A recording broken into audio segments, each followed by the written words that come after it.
Hey, welcome to 10X Your Team with Cam and Otis. We're a father-son leadership podcast where we talk with other lifelong learners about making an impact and solving big problems. And Camden, you're dealing with a big problem that begins with a big O, capital A. My allergies are, at least I can stay out of somebody's house if I'm allergic to their dog. Uh, Yep. for you, I'm that's just, it's in the air. It's in the air and it's kicking my butt right now. So sorry if I'm a little wheezy or breathy on the mic here, folks. But yeah, no, it sucks because this is the most beautiful time of year out here in Tucson. I just finished up rugby season outside all the time for that. Gardening outside all the time there. We got the flowers growing. Want to go look at the flowers. Want to go on walks in the sun. It's all perfect right now for another week or so. We're supposed to hit 95 next week or this Sunday. So this is my one window to have the windows open, all that kind of stuff. And Mother Nature just wants to punch me in the face. Well, you just got to toughen up. Yes, sir. If you just toughen up enough, then eventually the allergies just go away. Right. I mean, that's what happened with you with dogs, right? Yeah, that's what they used to say is they just expose you. And I'm going to show my medical knowledge. You know, the whole idea with allergy shots is it's just like a vaccine. It's the live virus. So when I was a kid, I used to get injected with some sort of serum mix of dog and cat and whatever, who knows, whatever the hell else. It obviously didn't work. And I've actually had doctors tell me since then that the dog and cat allergy is so strong that in order for them to put enough serum in me or something like that, that it would probably put me into cardiac arrest. So, oh gosh. So needless to say, I don't get any shots anymore because the whole idea of the shot is that you become tolerant of the allergy. Right. So it eventually works, and it ain't working. For your kind of allergies, I think it does. And folks, all y'all out there listening and going, what the hell is Otis talking about? If you know anything about allergies, and you got an idea, you got a magic shot or a pill, because all them antihistamines only go so far. Yes, sir. You know, give us a shout. I was gonna say we gotta have one allergist. I guess would be the term, right? We gotta have one allergist out here in the listeners. No, you know that. Hit me up. Sponsor me with Claritin or something. There you go. There you go. That's the secret until it stops working because your body gets used to it, just like anything else. Yes, sir. And speaking there's no off season for the allergies here. To put my last little pin on it. That's the thing with the desert. Colorado, you get the pine tree burst, kicks your butt for a week, 2 weeks, 3 weeks. Here, there's something new popping up every single week. Oh my gosh. Yeah, well, and now I lost my segue thought because sorry, Dad. I had two of them working, and now neither one of them are there anymore. So, you know. Well, what are we going to talk about today, Dad? I'll just throw it over to you. Yeah, just throw it at me that way. We'll just do a cold shift. We're going to talk about how to develop leaders. You know, it's something that you can't. I can't say the military does because it's not across all services. And truthfully, I have no idea what the heck Space Force is doing about developing leaders. Probably sending them to Star Trek school or something like that. And all those. You said just gravity training, the spinning. Yeah, that's what they do. And the Navy doesn't have, until you become a colonel or a senior chief, really doesn't have a true leadership development system. The Army has what I would say the most structured and frankly the best. I am biased, but I've seen what the other Air Force and the Marines do. Good, but it's not as structured as the Army.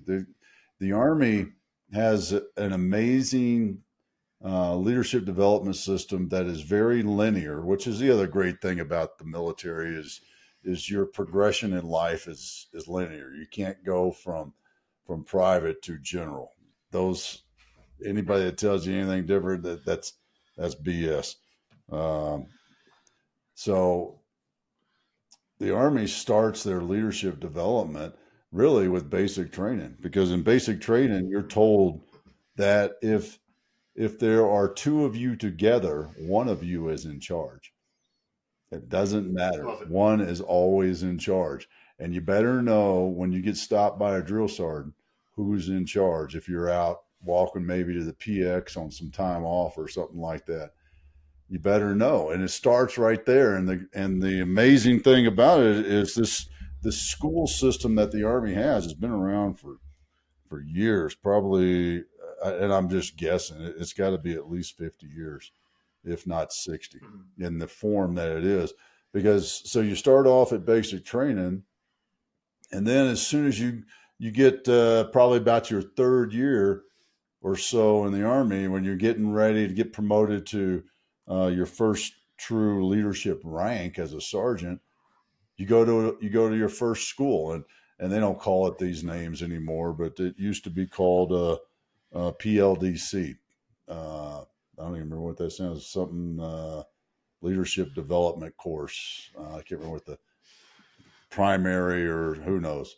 PLDC, Right. but that was your first school about how to be a leader, how to be in charge of people, and then you went to the basic non-commissioned officer school, and the advanced non-commissioned officer school, and the sergeant major school.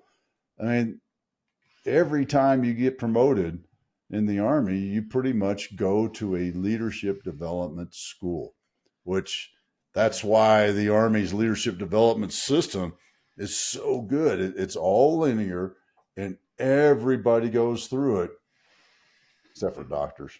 But doctors and lawyers, they don't count. They just wear the uniform. All right. Right. But the rest of the Army, the other 99.5% of the Army goes through these processes. And what that's done over the years, not only has the Army refined the process, but it gives you a standard of knowledge, basis of knowledge. When you look at somebody in the military and you see their rank, wherever they're wearing it now, on their hat and on their chest instead of on their collars like I used to.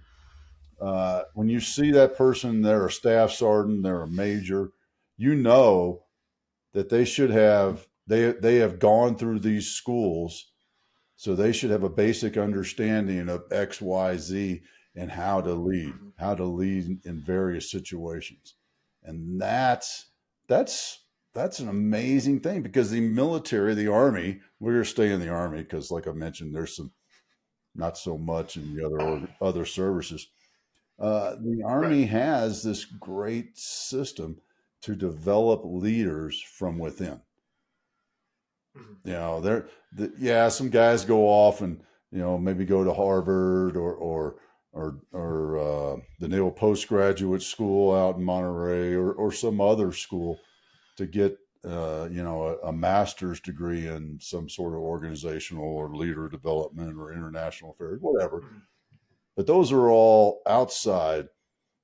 The main part of the Army's leadership development is all internal, which is non-existent in a civilian world.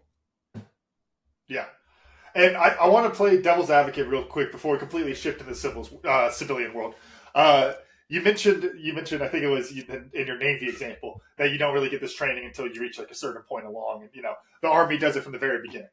One of the things that comes to mind for me is, having everyone have a knowledge of leadership goes back to kind of, we talked about before, the fundamentals around cross-training and why that's so important, because everyone kind of has this basic knowledge so that they can apply it, they can understand instructions better, all these other kinds of things that they work together a lot better.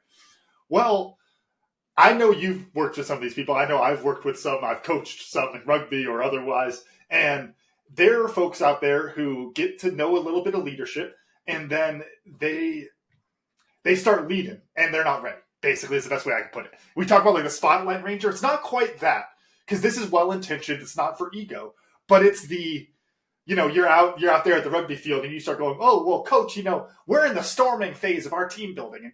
And you start going, it's like, oh, hey, that doesn't, like, we don't need that. We don't need the textbook. We need real life leadership right here. And you might not be the right person for it.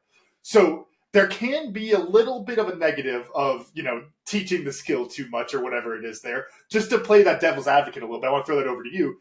Are there downsides to developing those leaders too early like that? Or do you think that all gets washed out by the cross-training advantage?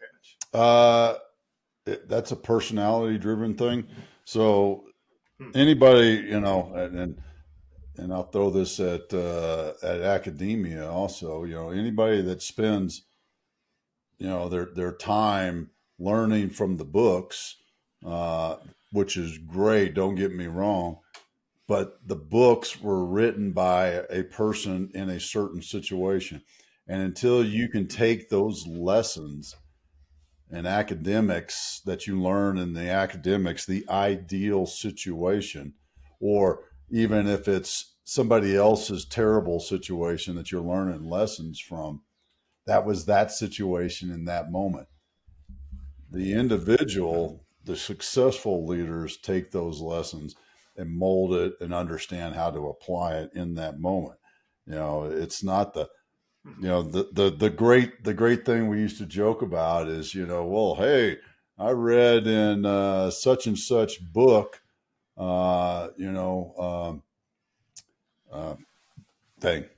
Clausewitz's book. I'm looking at it right there, and I can remember the author's name. See it right there, folks, with that stripe. All right, take it, Gummit. On War.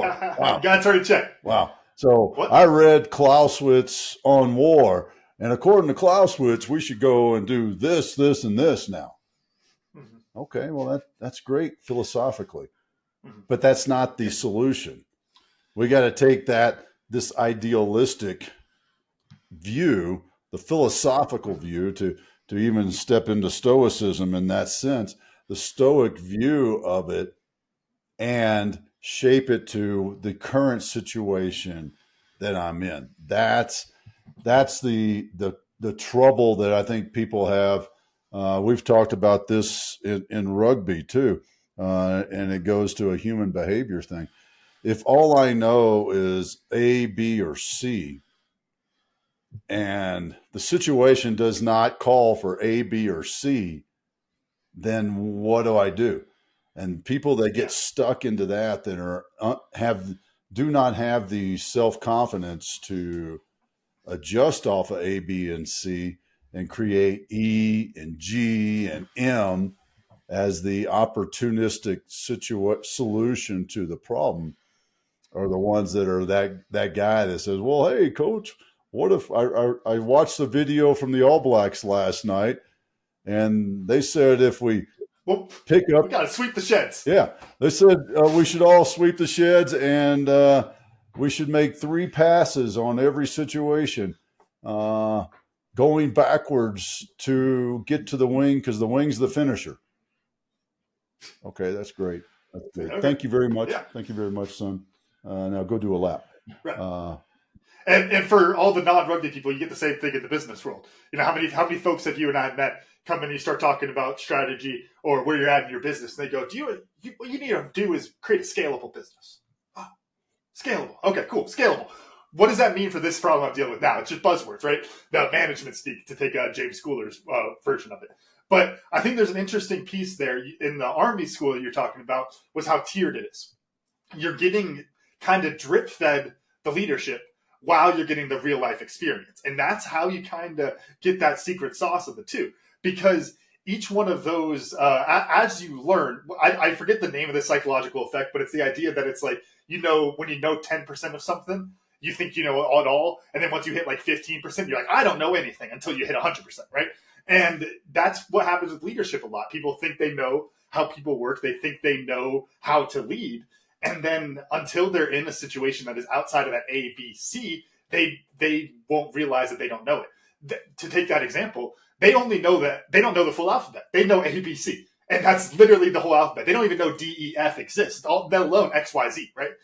The best leaders are the ones who have been through all of those situations and seen the human behaviors in those. Because when we get down to it, leadership is just about solving those human problems inside of your team, recognizing the different personalities, how those personalities work together, how those personalities change depending on how they're grouped, getting people aligned towards the goals, motivate, all those kind of things. They're all just human, like psychological problems when it really comes down to it. And even if you are super in depth on psychology and all those kind of things, it's still really hard to apply it because you still have to see it, you still have to recognize it, you still have to make those kind of adjustments on the fly and be able to read the person. And that takes that real life experience. It's the same thing, to take the extreme of the example that we're talking about here, you said like the academia versus the real world. It's somebody graduating with a doctorate in leadership versus somebody who's been in the Army for 40 years. Like, which one are you picking? Like, there's probably some great stuff to learn from that doctor. But which one do you want leading your team? The guy with the actual experience. And I think that's where switching into the business, that's the approach I think you need to have, which is giving them the leadership tools, helping them to develop those tools as they go, but then also making sure it's tiered enough to where they're getting the real life experience along the way, not just plugging some young officer in front, just saying, hey, go run everything, right? It doesn't work like that. You need that real life experience. But what I want to throw over to you, though, Army could do that because Army is very linear. Business is not linear, not only in the sense of the promotion path and those kind of things, but also if you create that like promotion pipeline, if you picture your leaders, and I'm developing a leader here, and then he's going to go here, here, here, here, we're moving all the way up. And then eventually those people will all become CEOs. That doesn't work. There's only one CEO. And if I'm doing that in a 10-year plan, I want to still be here as a CEO in 10 years, then that plan really doesn't work. And then you get to this point where you develop all these people and then you no longer have the job for them, the job you promised for those kind of things. It doesn't quite translate to business as clean. I want to throw that over to you. What are your thoughts into how you can take that Army system and force it into the business world in a way that, makes sense? I would say it's not even forcing it. It's just accepting it. It would be, there's no forcing required. I think it's an acceptance. And I'll also throw in, because I was talking with a friend of mine last night who's a firefighter. It's pretty much any organization outside of the military does not do leadership development. They don't do leadership development in the fire departments. They don't do it in police departments. You take a test. They kind of do it the way the Army used to do 40, 50 years ago, where you got to take a skills test to get promoted, but it's just on skills. It's not on how do you lead, how do you solve problems. And what happens, I see what happening on the business side, to go back to that, because there are a handful of very large businesses. We're talking in the Fortune 100 size and success, and a handful of those that have some sort of leadership development program. You remember Jaron when he was still coaching rugby with us. He started off, when he left, he started off on a leadership development program with a large distribution company where he spent 2 years going around various places to learn various jobs. But it wasn't leadership. They just wanted him to learn various aspects of the business, which I think is very interesting. I have another friend who did that. I don't think it was in Lockheed, but it was in a company similar to Lockheed, a very big defense industry company. Basically trying to jam in all that real world experience that we were talking about, right? Filling that out. Yeah, but never teaching them how to lead. That's the irony of it. It's here. Go work in accounts payable for 2 months. Now go work in accounts receivable for 2 months. Now go work in sales for 2 months. And then, ta-da, you're a leader. No, you've just seen the other all aspects of the business. And what I think business leaders, business CEOs, founders, business owners, and I'll even throw in VCs and PEs, venture capital and private equity firms, don't do, because those organizations are investing in the business to grow it. They're putting capital in, but they're not spending the capital on the most important asset of development, which is the human capital in the organization. And the human capital in the organization is the key element. I don't care whether you're making widgets, or solving cancer, the people are the key element, the most critical piece of the organization. And if you're not developing your people to perform better, to live better, to lead better, to organize, solve problems better, then you're just like, hey, son, let me teach you how to swim, and walk you to the end of the dock and shove your ass in the lake and say, good luck. That's the way my dad taught me. So I'm going to teach you the same way. Cause look at me. I'm a successful father. My dad was a successful father because I survived the throw in the middle of the lake and learned to swim. That's a little extreme, but that's what it is. Nobody taught me how to lead, and look at me. Look at this great company I'm in charge of. So I must be a good leader. I think there's a few aspects, because you're totally right. And it's I went to the school of hard knocks, and that's the way I learned. So therefore, that's how people should learn. And there's truth to that. I want to hit this because for folks out there who love the school of hard knocks, there is truth to it, which is a lot of these things do just take time. It's kind of like when somebody's going, like you talk about like grief or something like that, and it's like, how do I get through this? It's like you just eventually kind of do. Like there's a lot of stuff when it comes to life that you can't just learn, you can't just fix. Eventually, you get there, and it's not that linear journey, but you kind of just have to go through it, and it does take that time. That's what the logic of the school of hard knocks is basically like you're going to be a crappy leader until you get hit in the face 20 times, and then you'll be a good leader. It's like, okay, there's some truth to that. There is, because you're learning those different perspectives, you're seeing those different examples, but we kind of have to connect all three of those different schools. So yes, you need the hard knocks. Yes, you need to get hit in the face, just like we were talking about. Yes, you need the experience, like you were talking about with Jaron, going around and seeing different situations and putting those together. And yes, you need the schooling, the actual tools, the books in order to learn that. That's the combination to become the great leader, is to have all three of those.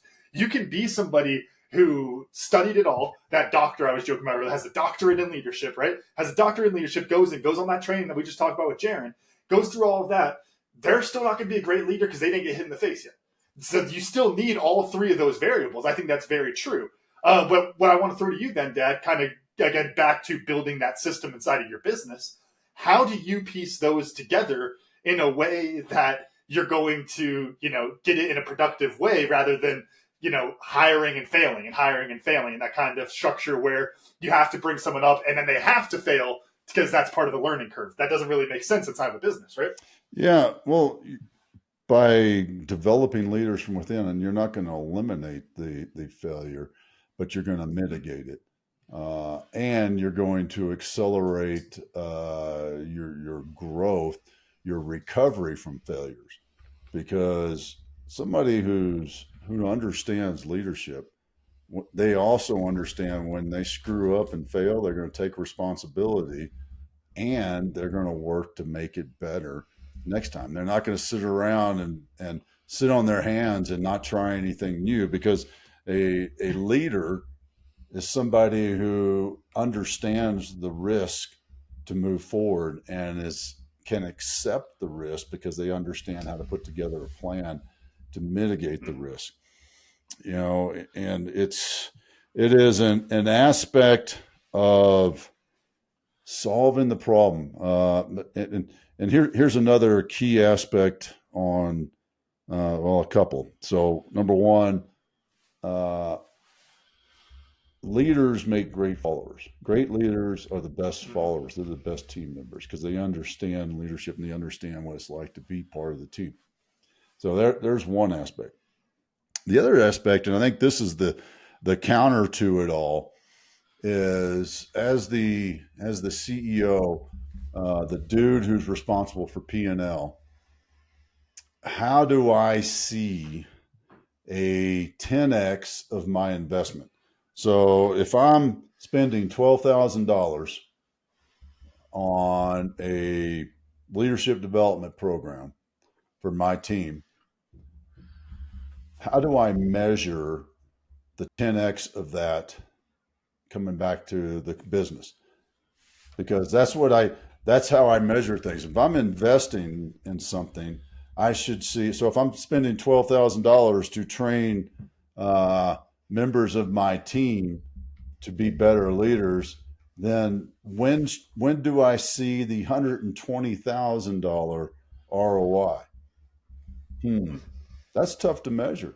It is, because does Joe, who just completed that training, does he win a new contract for us? Does he identify something that's not working right, and then I take, because he and equate him identifying something that wasn't going right and improving it and saving us $10,000? So do I take that and say, oh, well, the reason Joe identified that is because he went to this leadership school? Well, as the business owner who has a leadership school, I'd say, yeah, do that. But in reality, if I'm a CEO of a widget maker and I just spent $12,000 sending guys to become great leaders, how am I going to measure that ROI of that investment? And I think there's a interesting thing there. What brings to mind for me, because you got me thinking on it a little bit. It's like, how do you measure that? Well, the econ brain was going, and it's like, well, it depends. That's always like, econ cop out of an answer, right? Well, what does it depend on? You look at, when you look at like statistical analysis, you usually get to like your percentage of the effect. Like you can see that there is something happening, that by eating burgers, you can say that by eating McDonald's for lunch every single day, there is a correlation to heart disease, right? And then it's okay, what percentage of that is actually causing? Because there's so many other things that go into heart disease, right? Well, it's like, okay, well, that's a 40% effect. It's like, that's a really big effect. You could probably do a statistical analysis inside of your business and start to try to tease some of these things out. Randomly select your team. If you have a big enough business, randomly select. Put 100 people into leadership development. Put 100 people not into it. See what happens inside of their work silos. See if you get those percentage changes, and you can calculate it from there. All that kind of great stuff. That's too much work. I just want to know what the ROI is, right? I think there's an interesting piece there of not necessarily of you're not going to be able to measure the specifics of the ROI, but you can see the lack of it. And what I mean by that is when you have somebody who's a great leader, you're not going to necessarily see their sales numbers go up by 10x, right? That doesn't really make sense. But if they are not a good leader, you can know that you're going to get deterioration in the people below them, that people are going to leave. You can know that they're probably not going to do the cleanest job when it comes to all their paperwork, all these kind of things that go into it that become the negative sides of it. Preventing that is part of your ROI when you put people through that leadership development program. And I think it's one, recognizing that it's a lot of like prevention when it really comes to what the ROI is to a great leader. But then also I think you have to accept to some extent that due to the nature of the skill, it's really hard to measure, and especially going into headwind tailwind fallacy of it, right? We're talking about removal of a negative as an ROI, and the headwind tailwind fallacy. Folks who've listened to the show, they know it enough. You're running around the track. As soon as you turn and that wind's at your back, you forget that it was ever hitting you in the face, right? When you fix your leadership problem, you forget you ever had a leadership problem. Because what happens is, we talk about putting people in leadership roles, all that kind of stuff. What happens when you develop a team of great leaders, when you develop that culture of excellence, is it raises everything up. We had this example this past year with U of A rugby, because we've been, Coach Duffy, I think this is his 9th season. We're just finishing up this year. If I've got that right, maybe 8. But anyway, he has been working on the culture since he got here. And I remember having a conversation at the beginning of the season about captains. We're kind of trying to figure out who it would be. And he made a comment of like, I used to lose sleep over this. Because if I picked the wrong captain, things could fall apart because there wasn't a culture yet. When you have the culture, the person in charge doesn't matter that much because everyone is a leader. That's what you're talking about when you talk about building a team of leaders. When you have that team of leaders, the person in charge, that ROI of the 10x sales, those kind of things, you're not going to see it. But what you are going to see is that everyone is rising up to that level. And that's where you're going to get that 10x is those little things that are going to happen because of the cultural change, because of that shift towards leadership and towards ownership over your problems. Yeah. And I think,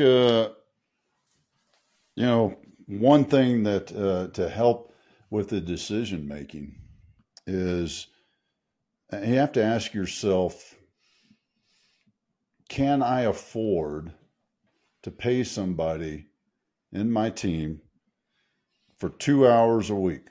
Let's just say, picking an arbitrary number, 2 hours a week, 8 hours a month for 3 months. to make them better performers, better members of my organization. It ain't that much money, really, when you think about it. It's not like we're saying do the Army thing and send them away, because God, that used to suck when we'd send some guy away for 2.5 months to a school and you just had this empty seat on your team. Yeah. We're not talking about that. We're talking about just a few hours a week, and what a difference that can make. The other way I like to think about this, again, from a business owner standpoint, is what's your make or buy decision? What's the criteria? Do I want to make leaders within, or do I want to hire somebody from outside to be the VP of operations, the VP of sales, the executive director, blah, blah, blah. What you name the title, right? Do I want to buy somebody from outside my organization, or do I want to make somebody from inside my organization? That's another question that as a business owner, you have to ask yourself. A lot more risk, at least in my book, a lot more risk in bringing somebody in from the outside to take over as, I don't know, my director of sales, my chief marketing officer, that, maybe is a really good resume writer and interviewer. See that all the time with clients. They get somebody in the door, they're super excited about them, and 30 days, that's generally when they start to see, damn, this guy ain't shit. But if I'm just like selections in rugby, you got to measure the right things, right? Yeah.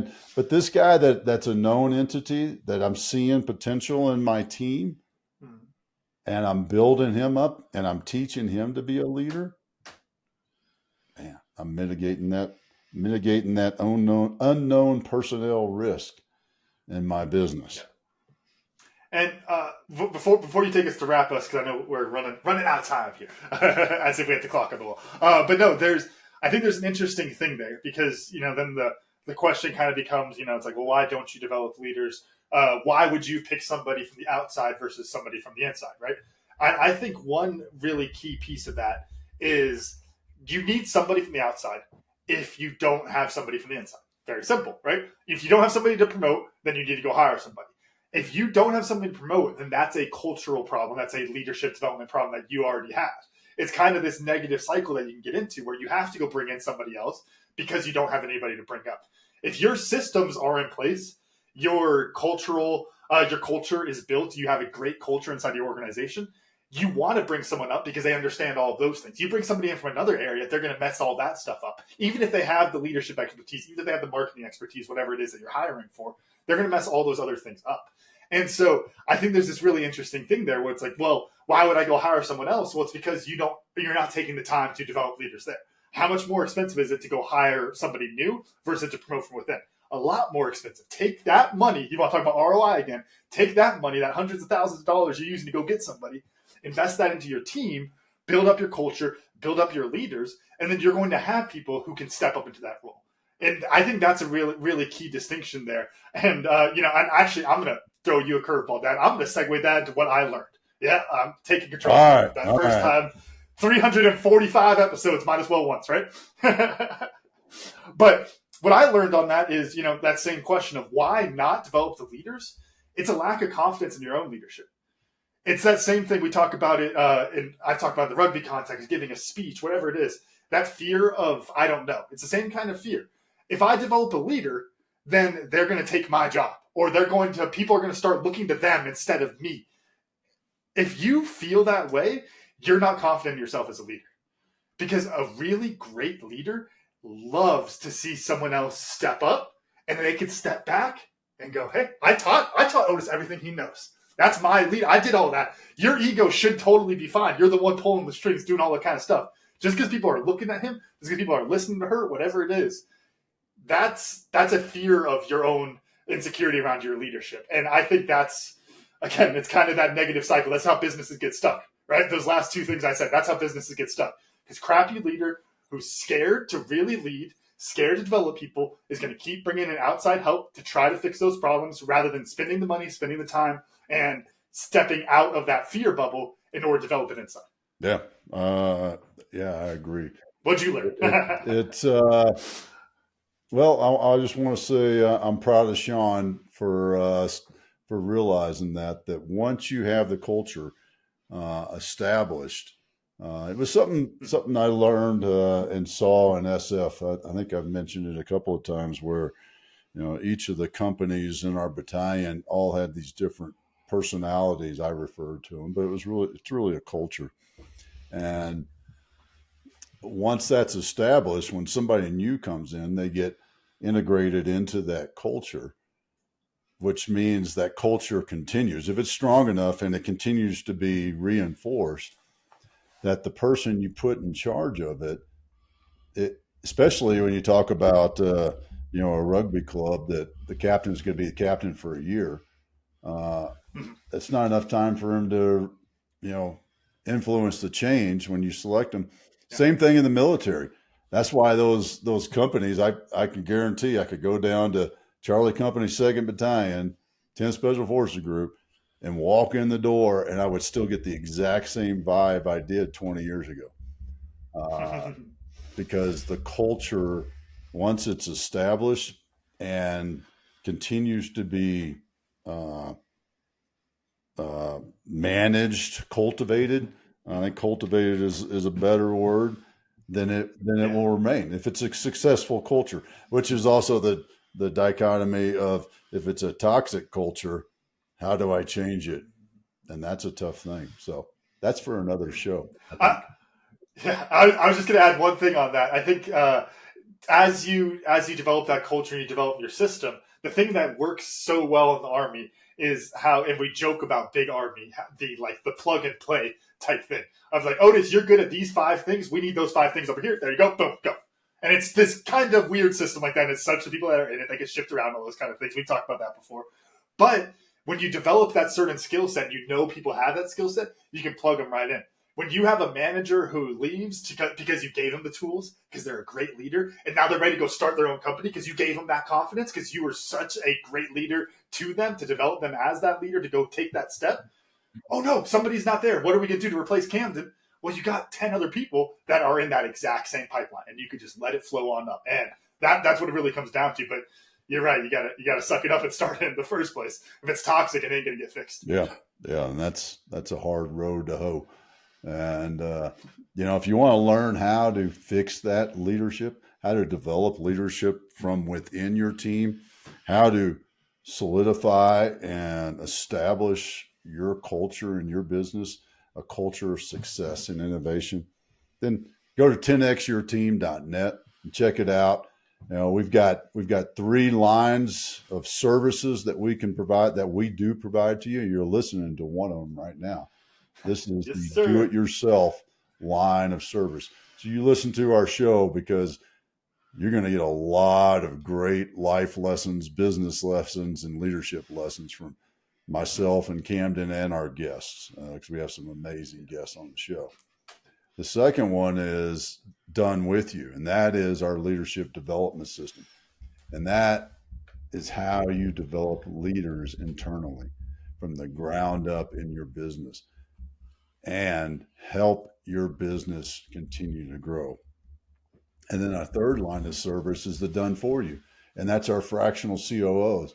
Our fractional COOs are guys who are experienced on running businesses at the top level, and they will assure your business is set to launch to the next level, because they will solidify the culture of success and innovation, put in place processes and systems to increase the effectiveness, efficiency, aka profit of your business, so that the CEO can do his job, which is up and out to grow the business, set the vision for the future of growth. Camden. And I want to say something, because that fractional COO, it sounds like you're saying to bring somebody outside. Yes. And that somebody outside purpose is to develop the internal system. Yep. There's the key there. I want to make sure we hit that key. Awesome. Camden, run us out. All right. Thank you all for listening to today's episode of 10X Your Team with Cam and Otis. Remember, you can watch full episodes of the show on YouTube at 10X Your Team. And if you enjoyed today's episode, please make sure to pass along to other lifelong learners in your tribe so they can enjoy it too. Follow us on Facebook, Instagram, and LinkedIn. As always, the full archive of episodes is available at www.10xyourteam.net. Thanks again, and we'll see you all next time.